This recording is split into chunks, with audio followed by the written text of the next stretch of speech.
My ex left the day I found out I was pregnant. I remember the sound of the door more than anything else. Not slamming. That's the part people don't expect. It didn't slam, it clicked shut. Soft. Like he was trying not to wake a baby that wasn't even born yet. I was sitting on the edge of the bed with a pregnancy test in my hand. 2 lines. I'd taken it 3 times just to be sure, because some news is too big to trust the first time you see it. I called his name. No answer. I found him already packing a bag, Derek. He didn't even look up. I can't do this, Amara. I thought he meant the pregnancy test. I thought he was scared like I was scared, and I almost laughed with relief because scared I could work with. Scared we could sit down and talk through. But he wasn't scared, he was already gone. He'd been gone for a while, I just didn't know it yet. By the time the sun went down that night, I was alone in an apartment that still smelled like his cologne, holding a positive pregnancy test, with no idea that this exact moment, was the beginning of the best thing that would ever happen to me. But I need to take you back, because you won't understand how much that door meant unless you know what came before it. 3 years earlier. 3 years before that night, I met Derek at a friend's birthday dinner. He wasn't loud. He wasn't the guy trying to impress the whole table. He sat quietly, laughed at the right moments, and when he finally spoke to me, he asked a question nobody else had asked all night. Not, what do you do? But, what do you actually want to do? If money wasn't a thing. Nobody had asked me that before. Not like he meant it. We talked until the restaurant closed. He walked me to my car, and didn't try anything. Just said, I'd like to see you again if that's all right. Simple, respectful. I remember driving home that night thinking, this one's different. For the first year, he was different. He showed up. He remembered small things, that I liked my coffee before I liked conversation in the morning, that I hated when people chewed with their mouth open, that my mother's birthday was the hardest day of the year for me because we'd lost her the year before. He learned me, and I let him. Looking back now, I can see the small cracks that were already there. I just didn't want to see them at the time. Nobody ever wants to see them. He'd go quiet for days sometimes, and when I asked what was wrong, he'd say, nothing, in a tone that made it very clear it was something. He kept parts of his life separate from me, a group of friends I never met, a phone he angled away from me at dinner. Small things. Easy to explain away when you love someone. I explained them away, every single one. 2 years in, he moved into my apartment. We talked about a future, not in detail, but in the soft, safe way people talk about a future when they're avoiding the real conversation. Someday, when things settle down, when I'm ready. I didn't know someday was a word he used to buy himself time. The warning nobody listens to.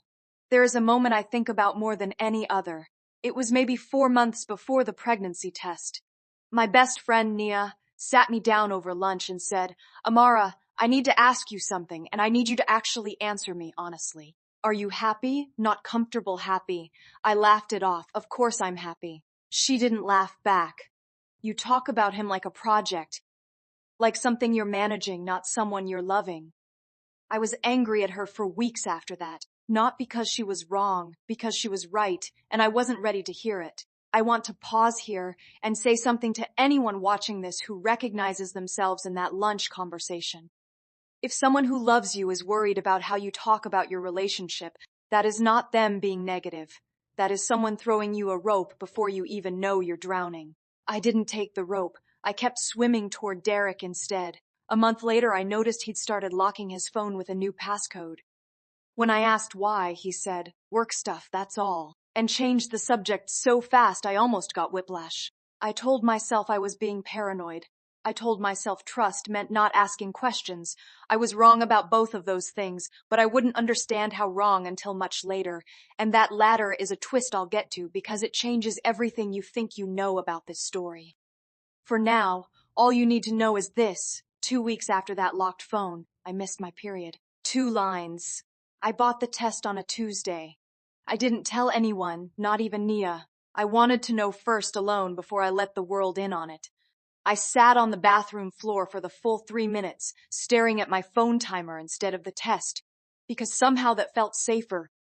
When I finally looked down, I saw 2 lines, and something in my chest cracked open in the best possible way. I put my hand over my stomach and just sat there on the tile floor, crying the kind of tears that don't have a single sad drop in them. I thought about Derek's face when I told him. I imagined him lifting me off the ground the way men do in movies. I imagined us picking out a crib together, arguing over baby names, him rubbing my feet in the 3rd trimester while telling me I was still the most beautiful woman he'd ever seen. I had built an entire future in my head in the 3 minutes it took a stick to change color. I want you to sit with that image for a second. A woman on a bathroom floor, hopeful, happy, planning a whole life. Because in less than an hour, that image was going to be destroyed. And I think it's important you feel the height of that joy, so you understand the size of the fall. The door. I walked out of that bathroom holding the test like it was something sacred. Derek was in the bedroom, scrolling his phone. I said his name softly. He looked up, and for 1 second, 1 single second, I thought I saw something soft in his face. Then I told him, I'm pregnant. The room went quiet in a way that rooms aren't supposed to go quiet. He didn't smile. He didn't move toward me. He just stared at the test in my hand like it was a weapon pointed at him. You're joking, he said.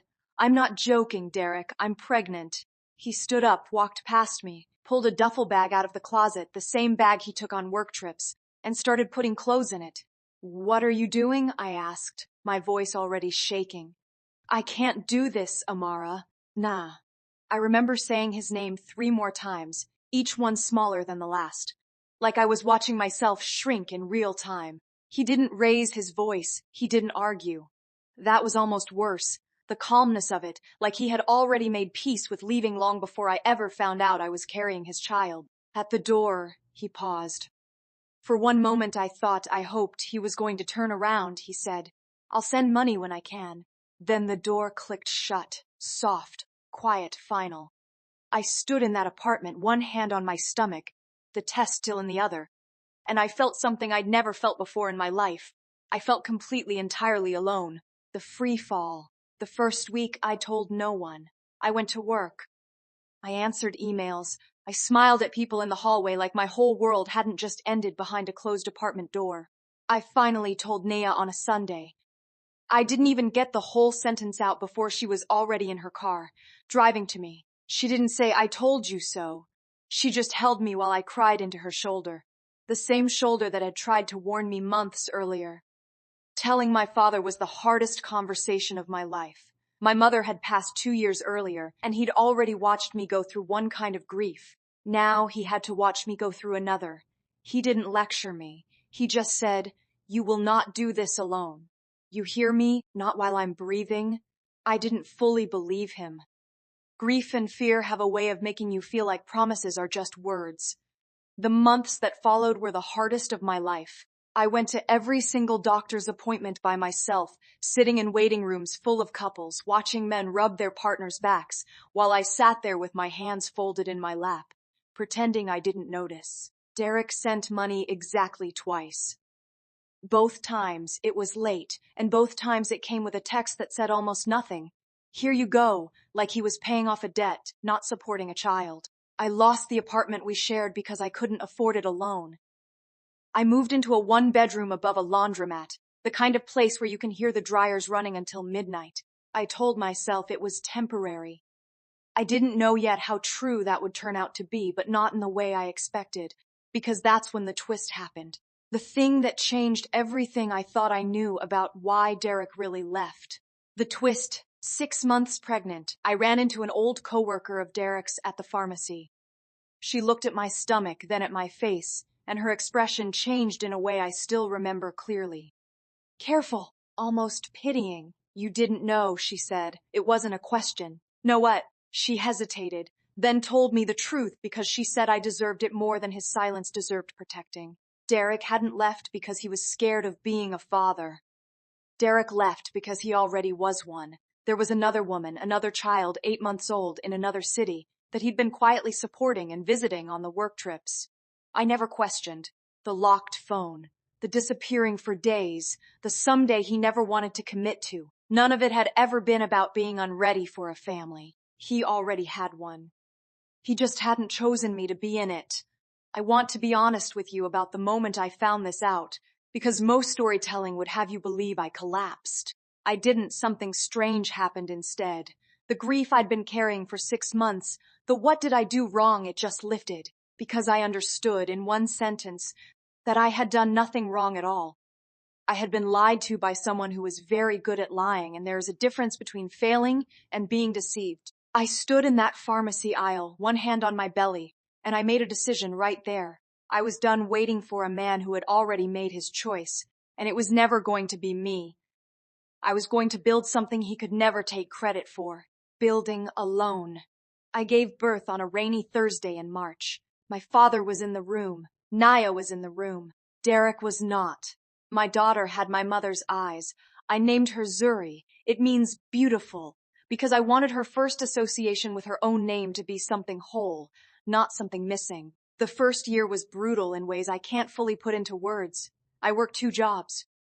I studied for a certification at night after Zuri finally went to sleep. Some nights running on 3 hours of rest.